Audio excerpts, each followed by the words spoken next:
બનાસકાંઠા જિલ્લામાં કોંગ્રેસના ઉમેદવાર ગેનીબેન ઠાકોરે પ્રચાર ઝુંબેશ પૂરજોશમાં શરૂ કરાયો। ધાર્મિક મંદિરોમાં પ્રવાસ કરી કોંગ્રેસ કાર્યાલય ખાતે કાર્યકર્તાઓને સાથે લીધી મુલાકાત। બનાસકાંઠા જિલ્લામાં લોકસભાની ચૂંટણીમાં કાંટે કી ટક્કર જોવા મળશે તેવું દેખાઈ રહ્યું છે। ભારતીય જનતા પાર્ટી દ્વારા રેખાબેન ચૌધરીને લોકસભાના ઉમેદવાર જાહેર કર્યા બાદ કોંગ્રેસે પણ ઉમેદવારની જાહેરાત કરી દીધી છે અને વાવના ધારાસભ્ય ગેનીબેન ઠાકોરને લોકસભાની ચૂંટણીમાં ઉમેદવાર તરીકે જાહેર કરતા આજે સમગ્ર બનાસકાંઠા જિલ્લામાં ગેનીબેન ઠાકોરને આવકાર મળી રહ્યો છે। ત્યારે આજે ગેનીબેન ઠાકોરે વહેલી સવારથી જ ધાર્મિક પ્રવાસે નીકળ્યા હતા, જ્યાં સૌ પહેલા તેઓ ઢીમા ખાતે ધરણીધર ભગવાનના દર્શન કરી ગેડા હનુમાનજીના દર્શન કરવા પહોંચ્યા હતા, જ્યાં મોટી સંખ્યામાં કાર્યકર્તાઓ સંબોધન કર્યું હતું। જેમાં કોઈ દાદા થવા માંગતા હોય તો મગજમાંથી કાઢી નાખશો, અમારા દાદા ગણપતિ દાદા અને હનુમાન દાદા છે, બીજા કોઈ દાદા નથી। ગેડા હનુમાનજી મંદિર દર્શન કરી ધન્યતા અનુભવી હતી। ત્યારબાદ ગેનીબેન ઠાકોર કાર્યકર્તાઓ સાથે અંબાજી જવા માટે નીકળી રસ્તામાં પાલનપુર કોંગ્રેસ કાર્યાલય ખાતે આવતા કોંગ્રેસ આગેવાનો, કાર્યકરોએ અને ઇન્ડિયા ગઠબંધનના આમ આદમી પાર્ટીના હોદ્દેદારો કાર્યકર્તાઓ તેમનું ઢોલ નગારા સાથે ફટાકડા ફોડી આતશબાજી કરી ભવ્ય સ્વાગત કર્યું હતું। તેમજ ગેનીબેન ઠાકોરને જીતની શુભેચ્છાઓ પાઠવી હતી। આ પ્રસંગે ગેનીબેન ઠાકોરે જણાવ્યું હતું કે બનાસકાંઠાની જનતા 2014નું પુનરાવર્તન કરી તેઓને ફરી આ લોકસભાની ચૂંટણીમાં પણ જંગી બહુમતીથી જીતાડશે તેવા આશાવાદ વ્યક્ત કર્યો હતો। આ સિવાય તેમણે ચૂંટણી દરમિયાન કોઈ વર્ગ વિગ્રહ ન થાય તે માટે પણ લોકોને અપીલ કરી હતી અને આ ચૂંટણીમાં બનાસકાંઠા જિલ્લાની 18 આલમ સ્થાનિક પ્રશ્નોને ધ્યાને લઈ મતદાન કરશે અને તેમને બહુમતીથી જીતાડશે તેમ વિશ્વાસ વ્યક્ત કરી કોંગ્રેસના ઉમેદવાર ગેનીબેન ઠાકોરે જણાવ્યું હતું। ગેનીબેન ઠાકોર ધારાસભ્ય અને લોકસભા ઉમેદવાર। કોંગ્રેસના તમામ હોદ્દેદારો, કાર્યકરો, બનાસકાંઠાની જનતાનો અવાજ એ લાગણીને માન આપીને કોંગ્રેસ પાર્ટી અને મવડી મંડળે બનાસકાંઠા લોકસભાના કોંગ્રેસના ઉમેદવાર તરીકે મેન્ડેટ આપ્યો છે, ત્યારે આ તમામનો હૃદયપૂર્વક આભાર માનું છું।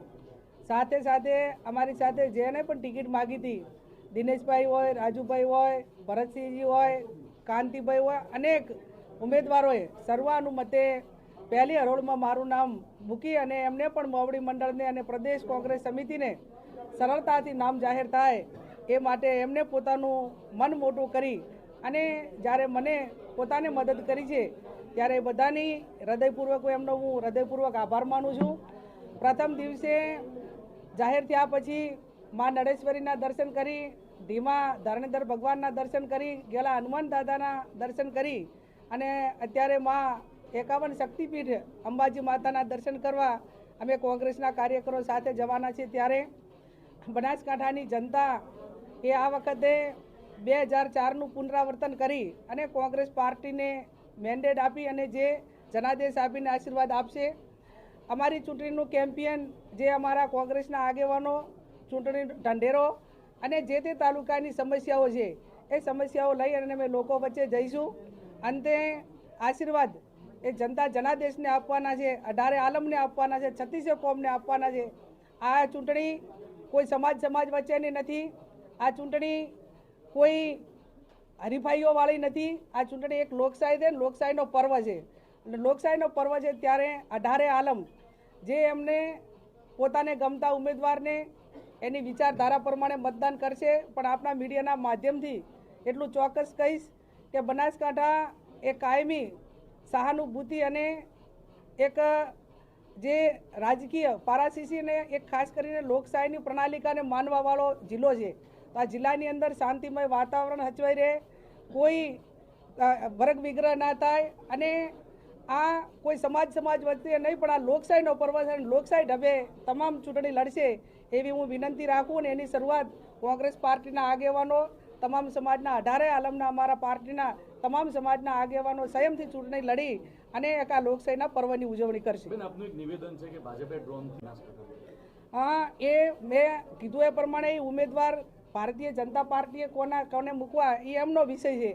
આ લોકશાહીની ચૂંટણી આખા દેશની અંદર લડી શકે છે એના બંધારણીય જોગવાઈ પ્રમાણે, પણ વાત એટલી છે ઘણા બધા ટિકિટો માગતા હતા અને ઘણા બધા ટિકિટો માગતા હતા છતાં જેને રાજકીય રીતે સંકળાયેલા ન હોવા છતાં એમને ટિકિટ મળી છે, પણ એ ભારતીય જનતા પાર્ટીનો વિષય છે. અમારી જે કંઈ ઉમેદવાર તરીકેની પસંદગી અમારા કોંગ્રેસના કાર્યકરો, બનાસકાંઠાના જિલ્લાની જનતા અને મોવડી મંડળે લીધેલો નિર્ણય છે. એટલે એ જે ઉમેદવાર બન્યો હોય મેદાનમાં, અંતે લોકશાહીની અંદર સર્વોપરી મતદારો રહેતા હોય છે અને મતદારો જે નિર્ણય લેશે એ અમારે અમારા કાર્યકરો એ એમની વાત મૂકશે, અમે અમારી વાત મૂકશું. પરિણામ આવશે ત્યારે જે પ્રજા જનાદેશ આપશે એ એકાબીજા ખેલદિલીપૂર્વક સ્વીકારી જનાદેશ જનતાનો આભાર માનીશું.